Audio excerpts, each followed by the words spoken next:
What's happening, everybody? Welcome into a brand new, let me share my gains, okay? Welcome into a brand new episode of Snaps. I am TBob A-Bear. He is Aaron Murray, and this is what I believe to be a very fun college football show. And it's Tuesday, and we're very happy to have Aaron back. Feeling a little under the weather yesterday. Have him back today. Guys, real quick off the top, I don't know what happened. Sorry about the late pod upload. I did my normal routine. I uploaded the pod. I left. My buddy texted me this morning, where Snaps. I looked, for some reason, it said no audio. Put it up immediately, so it's up now. But again, I apologize for that. That was just on me. Aaron, what's up, man? How we feeling, dude? I'm feeling all right. You know, we're pushing through right now. The stomach bug started with Miles on Friday, then went to Maddox on Saturday, then went to Sharon on Sunday, and then me yesterday was the caboose. So a long day on the toilet, unfortunately. But we're back. We're feeling good. What would make me feel even better is once we get to 25K, which we are oh so close. I think right around 400. 400 away from that number. But yeah, always love Tuesday breaking down some football games. Let's go, dude. 400 away. Remember, we set a goal at the beginning of this month, a moonshot goal. If we could somehow get to 25K by the end of this month, and here we sit, guys, right on the edge. Like, I think we can make it. But we got this week to make it. So please share with your friends, your in-laws, your enemies, your cousins, your second cousins, your little sister's boyfriend, or your little brother's girlfriend. Like, share it with everybody that you can. Aaron, speaking of stomach bugs, my wife does not believe this, but I have at least one other friend that independently told me this one time. We've never talked about this before. I loathe throwing up. Hey, Lenore Sellers in the chat. What's up, Lenore Sellers? I loathe throwing up. It's always terrified me since I was a kid. I'm not one of those guys that just loves it and you're like, oh, I immediately feel better. Do many people love it? Yeah, I know a lot of people that love it. My wife loves it, right? Immediately makes her feel better. I had buddies growing up, just puke on command, basically. Lenore, so may stream a game today. We'll see. But I've always hated it because it's such an involuntary action, right? It's like somebody has reached in and taken control of you. And so I used to hold it back, like just, until the absolute last second, right? I believe as an adult, I cry when I throw up as well, Scott. I believe as an adult that I've trained my body when I get a stomach bug that I do not throw up. I do not throw up. I only suffer, extended bathroom trips. But I swear to God, if I were to make out with you and get the exact same stomach bug that you have right now, I would bet money that I would not throw up. So yesterday was the first time I've thrown up in probably 3 years. Like, I'm the same way as you. Oh, wow. I hate throwing up. I'll do whatever I can not to throw up. Usually it's not coming out of that end. It's coming out the other end, which for 99% of what I'm going through right now has been that. And then yesterday I came downstairs to make the thumbnail for the show, and I'm sitting at my desk, and it hit me all of a sudden where I could feel it coming up this way. And did it freaking come out that way too? My goodness. But it's been years since I've thrown up. Yeah, it's okay. So I don't know. Maybe you're dealing with something a little bit different here. I remember one time in college, I was a freshman, and I'd never had Boone's Farm before. And you ever heard of Boone's Farm? It's this like cheap ass, like brightly colored wine and like blue and like red and green, other flavors. And some of the boys from down the bayou showed it to me. And so we're drinking Boone's Farm all night. And then I put in a full horseshoe dip on my lower lip. And I put a full horseshoe dip on my upper lip. And then I was smoking a cigarette, hammered. Jeez, and when what is wrong with you? I don't know. What is wrong with you? I had never even tried a cigarette until I was 18. I had never even tried a cigarette until I was 18. And you were smoking a cig while you're double dipping. Two horseshoe dips, and smoking a cigarette. Just I don't get it. An absolute idiotic combination. Yeah. I don't know, and I threw up in the bushes For that shit. hard. I threw up in the bushes so hard that I popped all the blood vessels in my face. And I had these weird little red capillary lines all around my face for the next day. And one of my buddies, I don't know, this is going to be a niche reference, but there's an episode of Family Guy where you see Lois without makeup. And all I can say is that I somehow looked exactly like Lois without makeup. Like it just looked so weird. I was so self-conscious the next day. It was terrible. But don't do that, guys. That's too much tobacco. It's way too much tobacco at once. It's an insane idea. All right. Real quick before we get in our game previews, I want to close out a couple last thoughts from last weekend, Aaron, on games that we still haven't touched on. Nobody's going to care, but WVU had an awesome highlight comeback against Kansas. More importantly, we didn't really talk, or at least I didn't really speak yesterday on any Utah-Oklahoma State. Aaron, I told you about Isaac Wilson. I feel like you kind of poo-pooed Isaac Wilson when I mentioned him. He said all that matters is Cam Rising. I think his brother ruined it for him. That's the problem. Utah fans are still probably going through. I mean, Utah fans are going to have trust issues by the time this season is done with Whittingham and Cam Rising and the games that they play. But at least now you are no longer a disaster at quarterback. I think it's insane that Isaac Wilson jumped to the other side of the holy war. But and look, I shouldn't really be starting with him because really it is that Utah defense. God, he looks just like his fucking brother too. He looks just like his brother. And it's the Utah. Who's the Utah running back that just went absolutely off the other day? Bernard. Yes, Micah Bernard. Fucking awesome, dude. I forgot to tweet him out, but I have like Micah Bernard highlights that I was filming just for myself. They're just in my camera roll for me.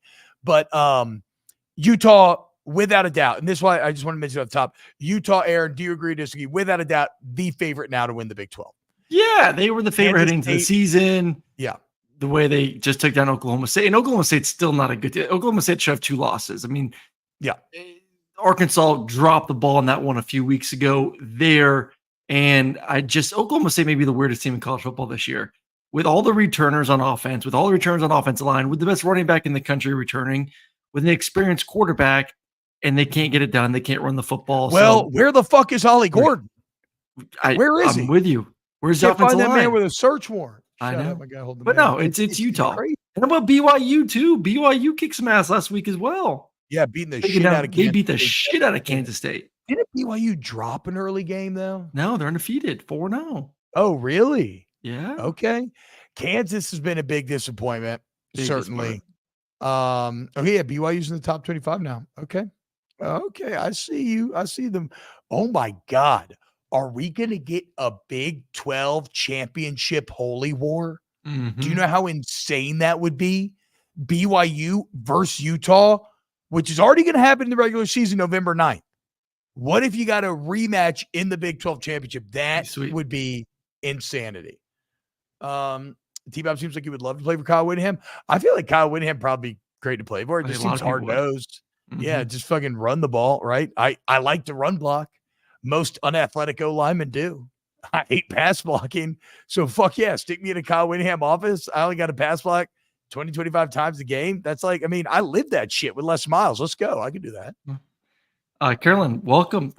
My son-in-law told me to start listening to y'all, so here I am. Bring on the good stuff. Yes, we're gonna bring it. We're gonna bring it. Let's go. Thank you, Carolyn. All right. One more question, and then we'll get into the previews.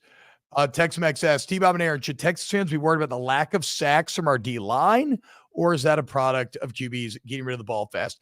I'll say this, guys. I don't give a fuck about the sack statistic. It's like Tennessee right now. People like going into that Oklahoma game. People are like, but Tennessee doesn't actually have that many sacks. I'm like, okay, but did you watch the NC State game? Like they're constantly affecting the game. So I don't give a shit. What I saw was a Texas defensive front seven that looked pretty damn good against a Michigan offensive line that has looked better since. It looked pretty damn good on Saturday against USC when USC knew they had to run the ball. So no, I'm not worried about sack numbers, guys. LSU last year was like 5th in the SEC in sacks, and that was one of the most god awful defenses in the entire country. Okay, it can be a very overrated and misleading stat. I agree. Okay. I said yes. So, yep. Here we go. Tuesday means we preview games, and let's start with, by the way, weekend slate, Goosebump City. This week it's going to be fucking hot, guys. But we start with what I believe to be the biggest game of the year to this point, and potentially the biggest game of the year by the end of the year. It is hard to create a regular season game in a lab that would be more massive, more impactful, more exciting outside looking in than the Georgia Bulldogs heading to Tuscaloosa to take on the Alabama Crimson Tide. And before we get into the X's and O's, Aaron, let's engage with the narratives here because this is fascinating. Let me give you some numbers. And these are going to blow, you probably know these, you're a Georgia fan, but they're going to blow the average listener's mind. UGA has won 42 consecutive regular season games. In fact, if you look over the past, by the way, they've won 28 straight SEC regular season games. Jeez. If you look at UGA over the past 51 games, they are 49-2. 49-2, guys. Try to wrap your head around that. You can't. It's like when I was a little kid pondering death, trying to understand the concept of immortality. You can't do it. Infinity, you can't. 49-2. The only losses in that period, Alabama in the 21 and 23 SEC championships. Now, this is where it gets crazy. Despite the fact that they're 49-2, everything I just said, UGA has lost 8 of their last 9 against Alabama. I mean, if this isn't the fucking kryptonite to Superman in football form, I have never seen it before. Only Lex Luthor's gone, okay? Nick Saban's gone. Daddy's retired, and he's having a lot of fun now on College game day. There is so much pressure on Georgia, Aaron, this game to prove that now that Saban's gone, things are going to be different. Yeah, the numbers are crazy, honestly. And it's been until Georgia beat them in the national championship a couple of years ago in a game where Alabama lost a couple of star receivers, and that was a big difference in the game. I mean, they lost drawing a blank on his name on a play right down the middle of the field, which is a big game. Tears it ACL. Doesn't matter. They lost a couple guys. They lost a couple guys. Georgia finally got over that hump. One, and not only did they win the national championship, but they finally beat Alabama after years and years and years and years of just like Bama being in the way of winning from, that national championship where they threw the touchdown on, 3rd and 40 or what the hell it was. So this is, you said it right. This is the kryptonite for Georgia. Georgia fans know it. Kirby knows it. I mean, hell, last year or even 2-3 years ago in the SEC championship game, I remember like Alabama fans didn't even really show up to the game. And I think they knew that like Georgia was the better team. Georgia was going to win. And then Alabama won last year. Kind of same thing. Like Alabama was good, but Georgia's better. But Alabama still won. So it seems like even though Kirby has maybe at times gotten some better players, maybe put together some better rosters and some really good key positions, Alabama still found a way to win the football game when no one thought they would. Yeah, both SEC championship. Georgia were favorites. Last year, Georgia had won over 30 games in a row, was trying to become a three-peat team, the first ever truly to do it. Because, Minnesota was like for football, really. But like, and who stood in their way? A lesser Alabama team. Yep. It's mind-boggling that you could be 42-9, but having lost 8 of the last 9. Yeah, that was an Alabama team too that almost lost the week before against Auburn and took a Hail Mary to win the football game, and then they go and beat Georgia the next week. So it's just like, I don't know what it is, but this is the time where Georgia has to win. Georgia cannot go into Tuscaloosa this weekend and lose this football game against a Nick Saban, a team that doesn't have Nick Saban on the sideline. And we love Kalen DeBoer. You and I said it last week.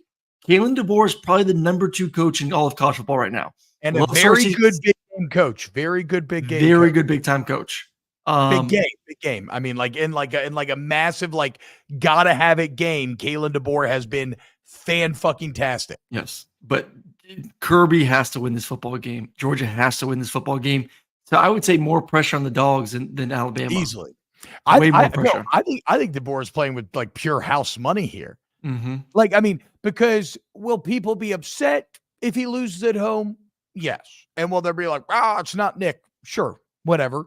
But that is dwarfed when compared to how Georgia fans would feel if Kirby lost this game. That would be like devastating for just the mental health. But even more so, like how upset Bama fans would be if DeBoer should lose would be dwarfed by how unbelievably pumped they would be should he win. Because all of a sudden, if Kalen DeBoer wins his game, well, guess what? Nothing's changed. Nothing's changed. This is Georgia's opportunity to take their seat on the throne. You have looked like the heir apparent for years. You were named the heir apparent, okay? The head coach in waiting. And this is your opportunity. And if you let Kalen DeBoer snag that from underneath you, well, then it's going to say, well, how does Georgia get over the Alabama hump? I don't know. What has to change for Georgia to get over the Alabama hump? And I do want to go to go ahead. Yeah, I want to get into this real quick. This before we dive into a little bit more X's and O's as well. Because some of the chat said, like, well, this game doesn't matter for playoffs. I disagree. This game, I think, is monster for both teams. You look at Georgia's schedule. Like, what do we say? Like 10-2 probably gets you in. But if Georgia loses this game, they still have to play at Texas, at Ole Miss, and Tennessee. Yeah. If Alabama loses this game, they still have to play at Tennessee, at LSU. So not as difficult. They got to play Missouri. Yeah. It's like Alabama's neither team has like a clear path to like, yeah. But neither team has like this clear path of like, okay, we lose this game. It's okay because we're just going to win the rest of it. Like, no, like it is still a gauntlet for both teams to be able to even make the playoffs. So like this isn't just it's okay, it's fine, we can move on, especially Georgia knowing the teams they have to face on the road going forward. I think this is two things. Must win because Georgia needs to get off the Alabama's our daddy mentality. And Georgia needs to win this game because you can't win in Tuscaloosa. What gives you confidence that you can win in Austin against, I would say, a better football team? Ole Miss, who could be just as better football team, and Tennessee's who's one of the hottest teams in America right now. Yeah, and so let's get into then the X's and O's in this game, Aaron, because it is wild to me how similar these teams feel in a lot of ways in terms of where their strengths are and where their question marks are, right? Would you agree that both defenses statistically are very awesome right now? Certainly we'll get into the Alabama secondary because that's maybe the question mark. And that was the SEC championship last year, was that Alabama defense, especially the secondary, just completely shutting down Carson Beck. But both defenses are awesome. Both offenses have been all right. Both offenses seem to lack weapons. Maybe Alabama has a slight edge on the ground. Like in terms of how these two teams both have veteran quarterbacks that they believe in. Like in terms of how these two teams are built, they are kind of built shockingly. Oh, and their relative weaknesses defensively, Aaron, they both don't statistically have great run defenses. Yeah. I mean, right now, that's like they look otherworldly defending the pass, but both right now that seems like maybe we're an area which they've kind of struggled this time. And Georgia last 2 weeks ago, week ago versus Kentucky, whatever it was, they were missing some guys up front. And they hope to get them back. Warren Brinson, Michael Williams, you get those guys back, and hopefully you'll be a little bit more stout against the run. I do believe this is a game though that you look at both secondaries. Both secondaries are very young. Georgia lost 3 guys to NFL last year. Alabama lost a bunch of guys to NFL last year, only returning 1 guy in the secondary. Both receiving cores, like you alluded to, still a lot to you got to prove it to me mentality. And I know Alabama fans have been on me all week about, what are you talking about? What are you talking about? We got Ryan Williams. Ryan Williams is still 17 years old and hasn't faced a defense and schematics like he's going to face against Georgia this weekend. It's like, now, true, if you're really can I jump in going on to put Williams all real quick? eggs in a 17-year-old basket, that's still a little worrisome to me. But going back to it real quick, the areas of like truly in my mind where the weaknesses, or at least the areas that are a little bit unproven, is both secondaries. And we've seen Alabama get exposed, but not a team that can throw it on them. And I think both teams' weapons on offense. Georgia and the receivers, and I know you love to say it, and it's still true right now, have not been able to produce to start the season. Alabama, it's been Ryan. Geez, got some. It's been Ryan Williams, but that's pretty much it. So both receiving cores are unproven, both defensive backs are unproven. Which team can finally push through is going to be the big area that I'm looking for. Yeah, I mean, I will say this for Ryan Williams, though. He does, if you look at both teams' receivers, he does stand far and above everybody else. Oh, 100%. Like Dominic Lovett's got 12 catches for 155. 4 catches a game. It actually leads the way for both teams, but for only 51 yards. Arian Smith, about 3.7 catches a game, 47 yards. Dylan Bell, 3 for 32. And then let's look at Alabama before we get to Williams. You got Jeremy Bernard, 3 catches for 41 a game. Kobe Prentice, 2 for 25. Like nothing. And then you get to Ryan Williams, 3 catches for 95 yards a game, 4 touchdowns. Nobody else on this list has over 1. So I agree with you. That's crazy that he does seem to be the best weapon in this matchup, given that he's 17 years old. And how much can you lean on a sub-18-year-old? A man who, if you wanted to watch a rated R movie in his college course, would technically have to get a permission slip signed by his parents to be able to do so. Can you really lean on him in a game like this? And I say kind of no, right? I mean, I don't think you should be able to. I don't think you will be able to. So then we look at the ground game. And is this maybe where Alabama starts to see a little bit of separation from Georgia, given that Jam Miller, Justice Haynes, and Jalen Milroe make up a better rushing trio than Etienne Frazier and actually Carson Beck, the 3rd leading rusher on the Bulldogs right now? No, I would definitely give the advantage, and mostly because of Milroe. And what Kalen has done with the design runs for Milroe this year is something they should have done last year, and they refused to do it because they wanted to, have this mind of like, okay, you're a passer first. When things break down, then you can turn to a runner. And I think Kalen DeBoer's come in and say, you know what, screw that. Like, we needed this guy to run 10 plus times a game. And I think this is a game where you may get closer to 15 times running the football, a mixture of design quarterback runs, and then obviously when things break down, it's not there, and him just taking off. He is the best athlete on the field. Don't shy away from that. Kalen's had that approach the entire season. So yeah, major advantage. And Alabama's offensive line is healthy. They're not as bad as they looked against USF a few weeks ago. They got their guys back against Wisconsin. You saw how dominant and strong they can be. But once again, Georgia's also going to be stronger and healthier at the defensive line position. That's going to be an interesting battle up front there. But yeah, if you want to go like which offense right now is maybe performing a little bit better than the other, you would probably give the advantage to Alabama at the moment. They're hitting big plays down the field. They've shown that they can run the football. They're healthy at offensive line. What has Georgia struggled with? Georgia has struggled creating big plays down the field. Georgia's offensive line is banged up with their best right guard out when Tate Ratledge for the next 6 to 8 weeks. And you forgot about Ratledge. And then, hopefully ETN continues to get going a little bit. But yeah, I would say a little bit of advantage for Alabama right now on offense. So, oh God, I mean, the Ratledge stuff is almost making me want to change my prediction I put down, but we'll get there in a second. But Aaron, I'll ask you this question. So we agree the offense may be a bit better for Bama right now. Mm-hmm. Is Georgia's defense, in your opinion, better than Bama's defense? Yeah, I would say yes. I would say Georgia's defense, front seven. Alabama, while they may be really good, they're just unproven. They just are. They're very young, and you see those mistakes against Wisconsin. You see those mistakes against USF, where Georgia's just more veteran. You have a front seven that is a bunch of juniors and seniors and guys that have played a lot of football. You got Malachi Starks in the back end, who's the best safety in all of college football right now. So you're just a little bit more of a veteran group.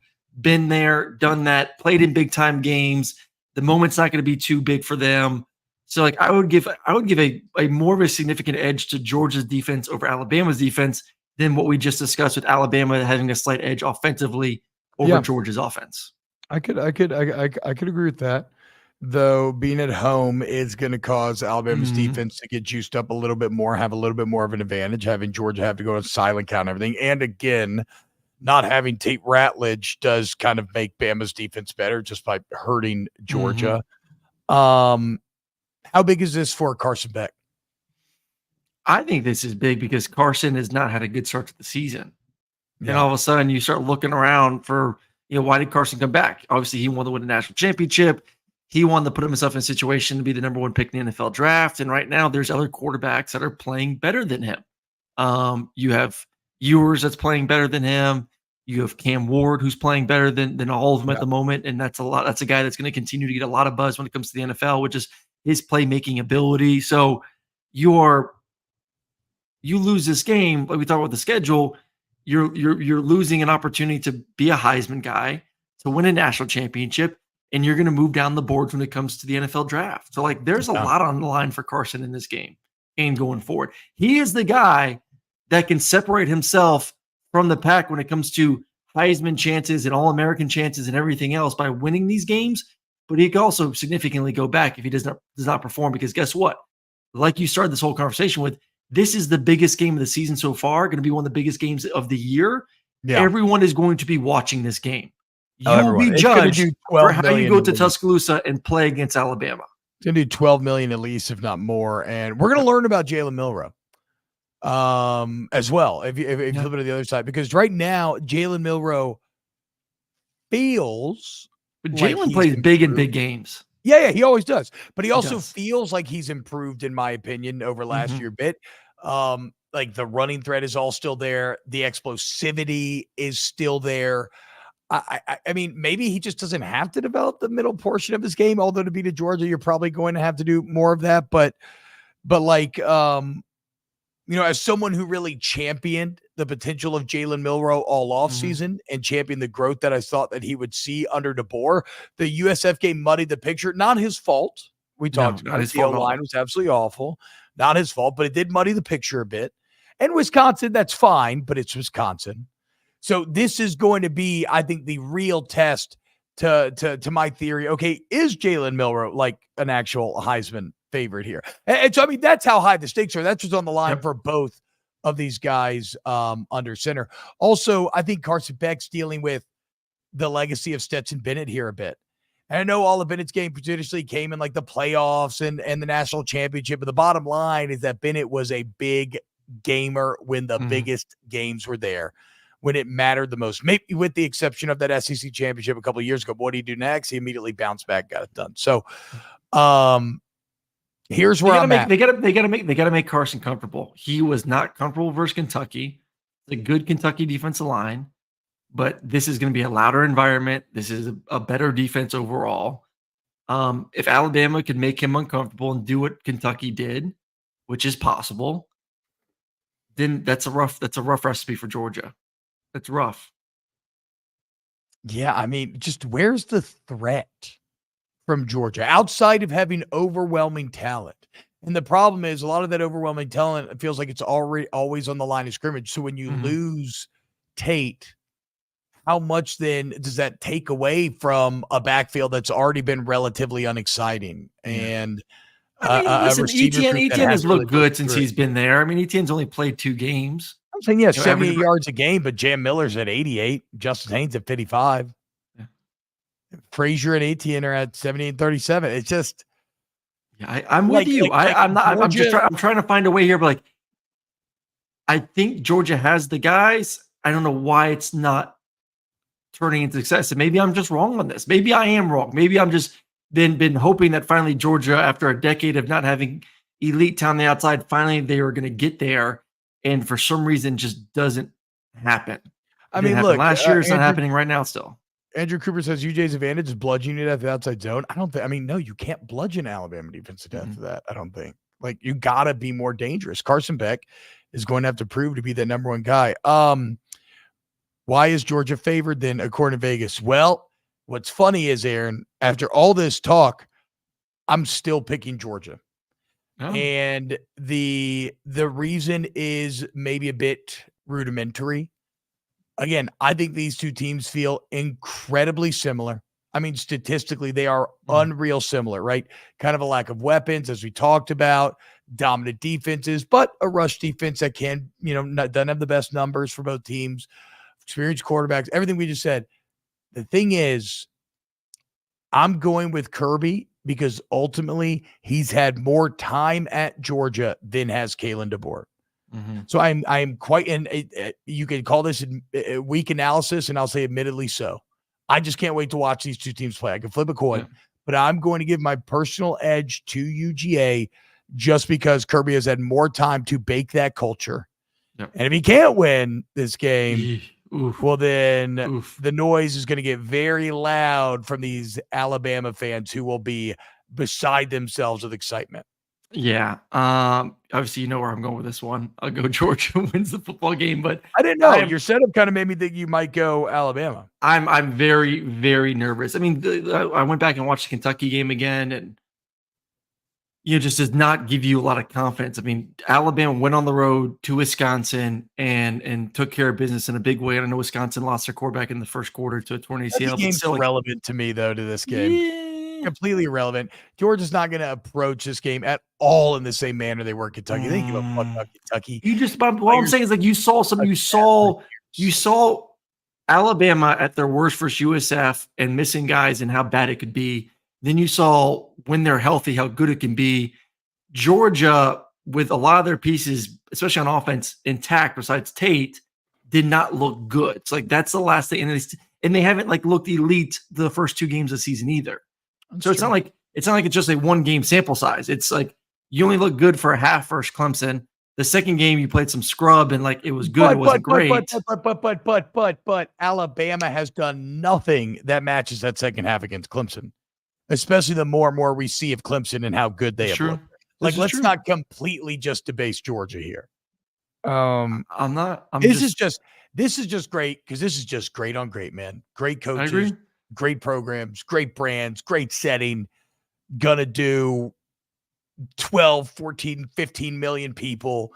This is why you commit to these schools to play in the games where every single college football fan is the country is going to be watching you. I cannot wait. Looks like we both have UGA a little bit here. And a lot of y'all are going to accuse me of this being, oh, you hate Bama, you hate Bama. No, fuck Bama, but fuck Georgia too. Secretly in my heart, I hate everyone. So don't think that when I ever pick one team over another, that's because I hate one more than the other. I would love both of y'all to be miserable and lose every game. The only team in the SEC I'll cheer for is Mississippi State. All right. Must win for Georgia. Both of us go in the Dogs.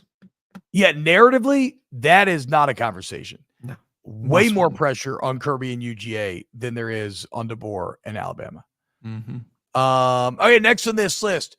Look at Ole Miss, man.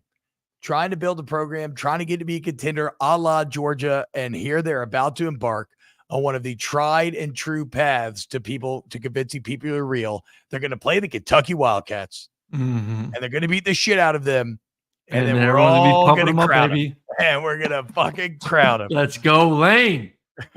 Smart man, baby. By the way, guys, please hit the like button. So I'll say this. I view this game, Aaron, exactly how I talked about Texas, Michigan, where I'm really only carrying and watching one side of the ball. Really? I don't believe in Kentucky's offense at all. I think their offense is hot garbage. Otherwise, Mark Stoops would never punted that ball. Their offense is irrelevant. But their defense is pretty damn good. Yep. Deion Walker in the middle of that defense is one of the best in the entire country. So remember in the Michigan game, how I said, look, I still think that's a championship caliber Michigan defense. And so I want to see how does Texas offense do against it. In that same way, this will let me know just how exorbitantly good, or maybe less so, I think that Ole Miss offense is based on how they do against Kentucky. Well, barometer. Yes. All eyes need to be on the offensive line play for Ole Miss because Ole Miss has always had the quarterback, has always had the running backs, has always had the receivers. Like Lane is known for that game. What has held Yes. them back last year? It's been they get their ass whooped against Georgia and Alabama at the lines of scrimmage. What did they do? They went onto the portal. They got bigger. They got stronger. They got all that stuff.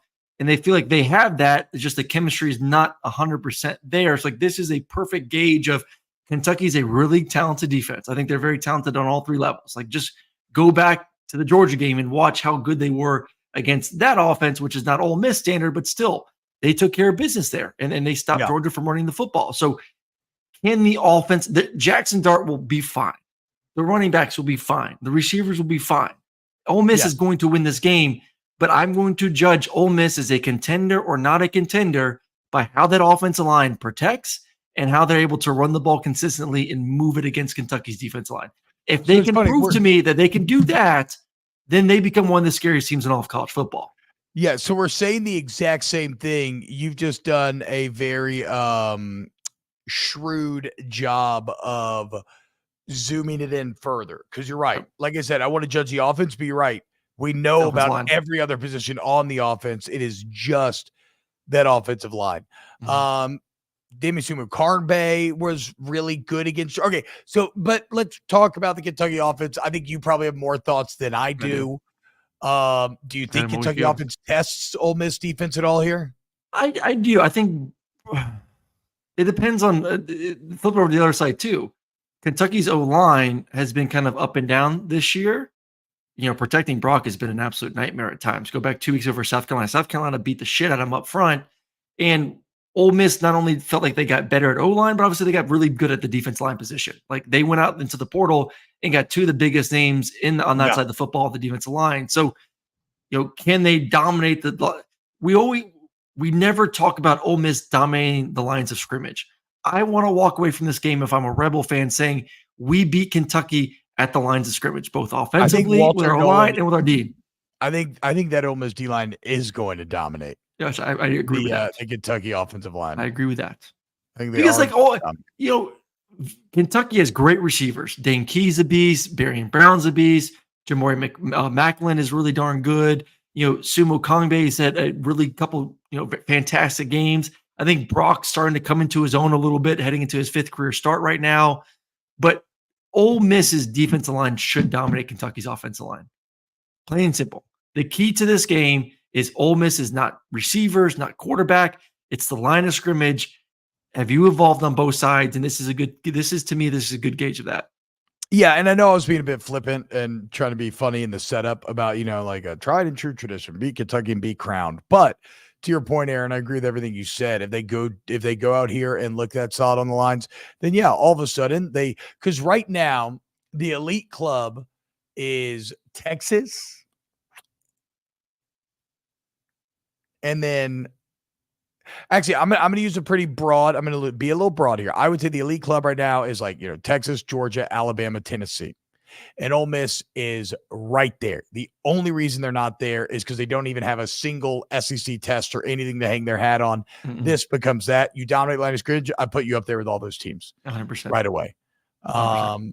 And Mizzou's like way behind all that. Even though as long as Mizzou's just got to keep on winning. Fuck what any of us say if you're Mizzou fans. Just keep on winning. So it sounds like we obviously like Ole Miss here. By the way, I think the Ole Miss offensive line will do very well against that Kentucky front seven. After talking to Matt Barkley about Lane Kiffin the other day and that this is one of the best shot callers, the best he's ever played for, setting up shots, attacking offenses. I still think about that bowl game against Penn State last year. Mm-hmm. That's where the real rise of Ole Miss started. Like we saw physicality. We saw what that team can look like when it dominates in the trenches. And this team is better than that team. Mm-hmm. So I think Ole Miss absolutely dominates. I don't know how you stop Trey Harris, Juice Wells, Prescorn, Watkins. It's just there's too much talent on this freaking roster. There's too much talent on Ole Miss's roster. All right, so we both like the Rebs big here. It's at home too, right? I believe so. Yes. Let me double check. You got it? You got it pulled up? It's at Ole Miss. All right, cool. Next up, a neutral site game here, and one that is insane every single year, and another one that to me, when you look at how similar these two teams are, Aaron, is a bit like a great value Georgia, Alabama. and that's Arkansas and Texas A&M in Jerry's world. A couple of young, exciting quarterbacks, dual threat guys. How about this? A&M, and these stats are against FBS teams only. I've taken out the FCS. A&M averaging 230 a game on the ground. Arkansas, 227. Jaquindon Jackson leading the SEC in rush yards per game. Taylon Green is 8th. Le'Veon Moss, 5th in the SEC. Marcel Reed is 9th. Both have, look, A&M's giving up 113 yards rushing per game. Arkansas is giving up 108. So, very similar. One of the differences to me, though, even though Reed's had less opportunity, he's been more protective of the ball than has Taylon Green been up to this point. I would give advantage quarterback to and we don't know if Connor Wegman's going to start or not. I don't know why. I can't find any official word on that. No, I mean, can't it has either. To be Reed, I heard right? someone say earlier that they saw some depth chart release, but who knows? You can't tell me with Klein being the OC and seeing how well Marcel Reed has run this offense over the past 2 weeks that you would not just give the young man the football and say, this is your football team. Go out there and do. He has looked great. He's running the ball well. I think he's throwing the ball well. His footwork in the pocket looks really smooth. He's a good quarterback. So confident. That's playing really well right now. Wegman just did not look good either the first year. He didn't look good, obviously, versus Notre Dame. I don't think he looked very good versus McNeese. And all of a sudden, this guy comes in there as a true freshman and adds the legs on top of it. And right now is a better thrower. I wouldn't mess with it. Marcel Reed is the guy going forward. So I think you stick with him a little bit. I think the receivers on the outside are a little bit average. So I think that obviously helps for him being the quarterback at the end of the day too. Yeah. I'm just not. And I had Taylon Green a couple weeks ago. I had the Arkansas game versus UAB. Incredible talent. All of 6'6", 230, can fly. He looks the part. He's a guy you design on NCAA football to be your quarterback. My goodness. Yeah. But then you put him in certain situations and he can't complete easy passes. And he throws interceptions. Wide open passes he doesn't make. He makes the difficult plays. He'll run around like a chicken with his head cut off and then launch the ball and you're like, don't do that. And then it's a completion. But then there's a guy open 10 yards from him and he throws it in the dirt. You're like, why can't you do the simple plays? And until he can prove to me that he can do the simple plays, that whole razzle-dazzle craziness may get it done versus UAB or Auburn, but it ain't going to get it done versus A&M's defense. And I feel like he's going to turn the ball over one too many times in this game where Marcel has not shown that he's going to be that reckless with the football right now. Yeah, it's funny. I have it written right here. Taylon Green's more explosive, but more risky, right? Yeah. And that's exactly. And he's not good enough to be that risky. Also, I think this game is worth a look at the Winsipedia. Guys, if you don't know what Winsipedia, type in any two college teams, type in Winsipedia, and it's a really great website that gives you a breakdown of the series, right? And although these games are always close,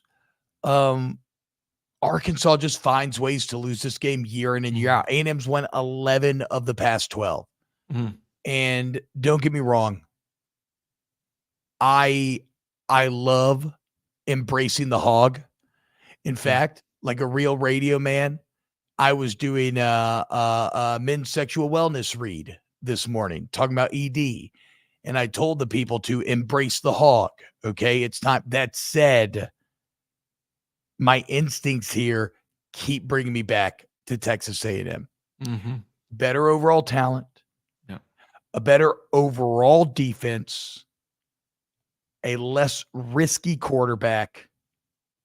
And in Elko versus Pittman, kind of a coach that's new and maybe has a bit more of his players' belief versus a guy who is kind of on the ropes and his players are playing Harvard. Sam Pittman's in a way better spot than I thought he would be at the beginning of the year. But I'm going A&M here. I'm going A&M here. Not by a lot, but I'm going A&M here. I think a lot of the positions are very similar. I do think that both teams are lacking a little bit of explosiveness on the offensive side of the football. Andrew Armstrong's great, really, really talented, but like that's pretty much it. Like, where's Luke Haas? Where's some of these other guys for Arkansas? And I just don't know if they have the talent on the outside or just Talen's not seeing it. And then you look at Arkansas, their secondary, I just think is very gettable, very, very gettable. So like I would lean a little bit more like both teams run the ball well. Both teams have athletic quarterbacks. Who can win in the who do I trust more in the passing game? I trust A&M's receivers as much as I do Arkansas's, but I just don't like Arkansas's DBs as much, nearly as much. Yes. So I think That's right. I think A&M could be a little bit more balanced on offense, where I think Arkansas truly is going to have to be Taylor Green, create something explosive, or Jaquindon Jackson running it, which he's a freaking beast, one of the best running backs in the SEC right now. But overall, I just think A&M's a better team. They get this thing done. Alabama fan in the chat says, I love looking at the Winsipedia of Bama versus UGA. Don't do that, Bulldog fans. There is nothing for you there. You do not want to look inside that box. I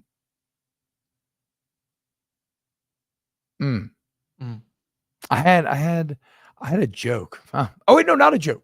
Sorry, not a joke. Shout out Bowling Green. Yeah, playing Penn State and Texas A&M as well as they did. That fucking Bowling Green team is good. Shout out Connor Basilak. Something to be said for having a 37-year-old quarterback in your college. I used to wax poetic of Basilak when he was at Missouri. I thought he was. I'd say he used to whack off to Connor Basilak at Missouri. Too. Wax poetic, yeah. Wax poetic. I used to wax off. Yeah, Basilak at Mizzou. Trust me, as an LSU fan, I suffered at the hands of Basilak back in 2020. A freshman Basilak. How did he get a sixth season? What? How did he get a sixth season? Bro, I mean, don't even ask. Just accept it in college football at this point. All right, next on the list, a massive one here, boys. Undefeated Big Ten battle. Illinois, Penn State in Happy Valley. What the fuck? Illinois has to go on the road to Lincoln, then on the road to Happy Valley. No rest for the weary. But shout out to Brett Bielema. I talked about it yesterday, Aaron. I am constantly guilty of disrespecting Bert. Yeah. I just do it every fucking year. I even went back, Aaron, and we have our master document. I found my exact notes that I read off and talked about as my talking points for when we did our Big Ten preview. And I think I chose Illinois to finish like damn near last in the Big Ten. And here Bert is just slapped me in that face with that big old gut. Luke Altmaier's suddenly fucking awesome. Even though they lose a very good 1,000-yard rusher to the NFL last year, here they sit and they're running the ball well again. Their secondary is awesome. Xavier Scott leads the Big Ten with 3 picks in the year. He had an incredible pick against Raiola and my guy Isaiah Nair last week that stole a touchdown. Got Illinois the ball back. Like, Illinois is just so fucking solid, but they lost so much, and yet still with no start, they're just so solid. I think the biggest thing is Luke. Like, I wrote off Luke year after year. Go back to my time at Ole Miss, like, oh, he's not that good, doesn't have the arm strength. But you want to talk about a guy that looks so much more confident throwing the football. And I love what they're doing with him. Like last week versus Nebraska, why did we feel like they were going to struggle? 1, we didn't believe in Luke. And 2, we thought Nebraska at home, the defensive line could cause a lot of issues. But that offensive line for Illinois was dominant. They moved the pocket. They got Luke Meyer outside the pocket. A lot of the RPOs. They didn't keep him stationary, and he was very accurate. He made some really nice ball, throws off balance.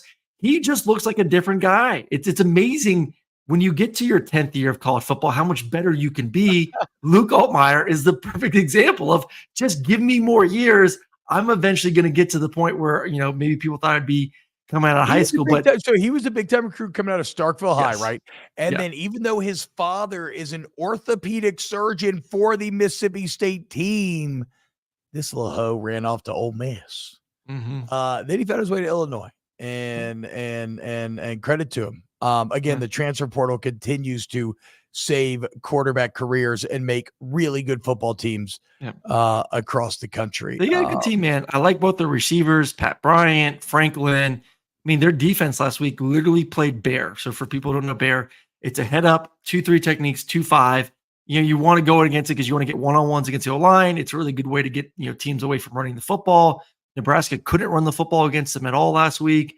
Yeah. And they They ran it a bit better in the stats, looked like, because of sack yardage. But it's only about 100 yards running. Yeah, it was just about 100. Yeah, that's true. I mean, for Nebraska, that's not a lot for what they want to do on that side of the football and how they built their identity. I mean, they made Raiola try to win the football game. Raiola played well. And he damn near did. He's going to be awesome. He's going to be damn awesome.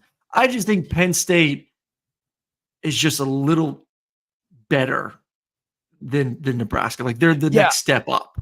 The whole setup of this conversation was just to give Illinois their roses, but I do think, Penn State is Nebraska on steroids, right? Yes. Their 5-star quarterback's a year older and looks like he's taking a step. Mm-hmm. They're stronger in the they're just built like running backs are more explosive. And more talented in every single facet. 100%. Nebraska is like the freshman. Penn State's like the junior, senior. Yes. A little bit more developed, a little bit bigger, a little bit stronger, a little bit faster, all that. And like I said, I went back and watched the Bowling Green game this morning, Penn State Bowling Green, and just expecting Drew Allard to not be good because the game was so kooky. He's still making some pretty damn good throws. Really, really good throws down the field. He has definitely taken a massive stride from where he was a year ago. It's for Aaron to say that means a lot, guys, because I was Aaron was a big Allard doubter. Yes, big Allard doubter. So I believe in him. I believe in the run game. I think the defense necessarily has not performed to maybe what we thought they would. So this is a good opportunity for them at home to kind of squash my. To me, for Penn State, the offense is better than I thought they would have. The offense, which is weird to say, the offense for Penn State has outperformed what the defenses look like this season, which is usually the inverse. The only thing about the offense, and I feel you that it does look more consistent and better this year, but I guess this is actually a conversation more down the road for Penn State, but the offense had the same sort of on paper exorbitant statistics last season, and it didn't show up in the biggest games. But even though Illinois is really good, I still don't think they're going to be the ones to expose. But look at what Bowling Green did. That was in Happy Valley, but you're going to get a Penn State team that's more locked in, and Bowling Green did well against A&M as well. So maybe, okay. Is Penn State coming off a bye? No, they had Kent State. They beat the shit out of them 56-0. At the risk of being like the stupid, goofy meme, I'll fucking do it again. I'm going to do it again. I'm going to doubt Burt and company. Yeah. Love Illinois and everything they've been able to do this year, but I just can't imagine the Illini get this one as well. If they do, I will gladly eat crow because we'll celebrate Brett Bielema even more. But no, I think Penn State wins this game at home. If it's at Illinois, I could maybe get myself over the Illini. But I also don't think Penn State's overlooking Illinois. After Illinois beat Nebraska on the road last week, I think that was a wake-up call to Penn State of this ain't the old. This is a good football team. This is a team that quarterback's playing well, O-line's playing well, running back's playing well. They are very solid. Illinois is a 8-9 win football team. So I think you're going to get a focused, better Penn State in this game. So yeah, I'm taking the Nittany Lions. All right. And then final game, and then we'll get to a couple super chats here. Or whatever, $5 super chat, Crypto Kings. Hey, Aaron, Georgia gets their poop. But he called the shit poop. Hey, Aaron, Georgia gets their poop pushed in Saturday. Bring the baby oil. # Diddy. UGA is lacking in offensive weapons. Deal with it. Roll Tide. Roll. Wow. We haven't talked about Diddy on this show. 10,000 bottles of baby oil is absurd. That's just fucking crazy, Diddy. I don't know how else to put it. I love baby oil, but damn. I think baby oil is actually unhealthy to use as sex lube. Is it? I think so. I hope not. It's not coconut oil, guys. Go natural. Coconut oil is the best. Does it glisten as nicely though? Yeah, absolutely. Okay. Not as nicely, but nicely enough. Okay, I just like the visual of baby oil. Visual of baby oil is different, yes. Right? Yeah. But I don't know if you're supposed to have baby oil inside you. Devin Johnson, $2 super chat. TBob BK better have his good luck panties on Saturday. What, for fucking USA? I'm gonna make. I'll be on the call for that game. Don't fuck it up. I'm gonna make a. Do you think I'll get in trouble? I want to make an Al Qaeda hostage video. Death to USA. Death to USA. And be cutting the head off of a jaguar. Oh my God. Please don't do that. Why? Why, dude? It'll be Please don't do that. hilarious. Oh, please don't do that. What if I just say we're doing like an Always Sunny thing? Please don't do that. Oh God. Allahu Tiger. I'm sorry. That's the most offensive I'm going to get, guys. God, I'm very sad that all these people saying baby oil is unsafe to use. See, there you go. There you go. Okay, real quick here.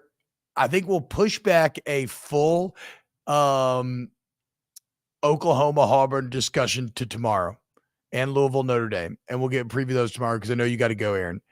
But I can sum up my Oklahoma Auburn take with this. After hearing Hugh Freeze's comments on his Tiger Talk show, I guess essentially his coach's show, this motherfucker's cooked. We played the audio yesterday of him playing the players, and we read you Bo Wallace's tweet. I don't know that I have ever heard worse or more offensive, more weak-minded audio than what you are about to hear on this show right here, and I do not believe that to be an exaggeration, guys. Here's Hugh Freeze talking about the recent losses on his coach's show. Downs. I mean, no offense whatsoever to Arkansas or to Cal. I love Sam Pittman. I hope he wins the rest of his games. But I'm telling you, the hard truth is we play them 9 more times, we beat them 9 times. And that's what's hard to take. And it's hard for our fans, I'm sure, and it's certainly hard for us. And you have 460-something yards, and we only had 50-something plays of offense because we turned it over 5 times. Downs. I mean, no, if you piece of shit. No, and again, that's maybe a bit aggressive because I cannot. How are you so narcissistic to sit there and say the hard truth is we win this game 9 games out of 9 when you lost both fucking games? How can you sit there and claim to be a champion of truth when the actual fucking facts are that you lost and you looked like dog shit while doing so? Take some fucking responsibility. That is utter insanity. That it goes against, even if you feel that in your brain, you cannot utter that shit out loud. No. That goes against everything you are taught from your coaches from the time you're fucking 6 years old on. That's what I expect to hear out of the little league dad that just lost a weekend baseball travel tournament. That is so sad and so pathetic. That is a 30-second soundbite that, if I was an Auburn fan, is a legitimate fireable offense in my opinion. What does Brad say? If Auburn has a losing season this year, will Hugh Freeze be on the hot seat? Hell yeah, he will be. We talked about it yesterday. He already should be. Auburn is 6-19 in their last 25 games against Power 4 opponents. 6-19. Gus just loving life at UCF right now. Undefeated in Orlando, hanging out. Yeah. Gus, Gus is so happy to be out of that freaking cesspool. As a disappointed Nebraska fan, talking off the ledge. Read the name. The other Dave, sorry for audio. Super chat. The other Dave, as a disappointed Nebraska fan, talk me off the ledge. 8 wins still possible? We have to cover against Purdue, right? Look, we don't care about covering. Don't give a shit about covering. 8 wins very possible. Yes, it's still, the math got harder for sure.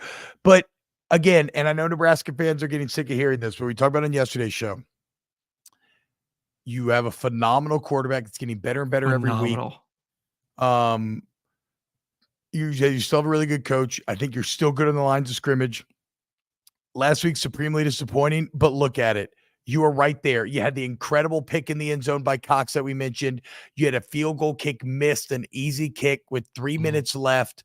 And then for the first time, Raiola looked a little bit his age in that OT. And so do not panic, guys. I know y'all are getting sick of hearing this, but Nebraska is moving in the right direction. Yes. Do not panic, okay? Raiola is a beast. Raiola is a freaking beast. He's a absolute beast. Dog. He was, goddamn, he was making like watching that game versus Illinois, like the coach's copy, and I wish I could do the breakdown, but the Big Ten doesn't let me. He is a freaking beast. Golly. Beast. All right, boys. I got to roll. All right. Thank you so much for joining us. Y'all have a great day. We love you. Please like it, share it with all of your friends and enemies, as we said. And we'll be back tomorrow. We'll do an episode of Snaps as well, preview the last couple games and some other stuff as well, because there's some news stories we got to get to. All right. We love you. See you on the next episode of Snaps. See y'all. Have a good one.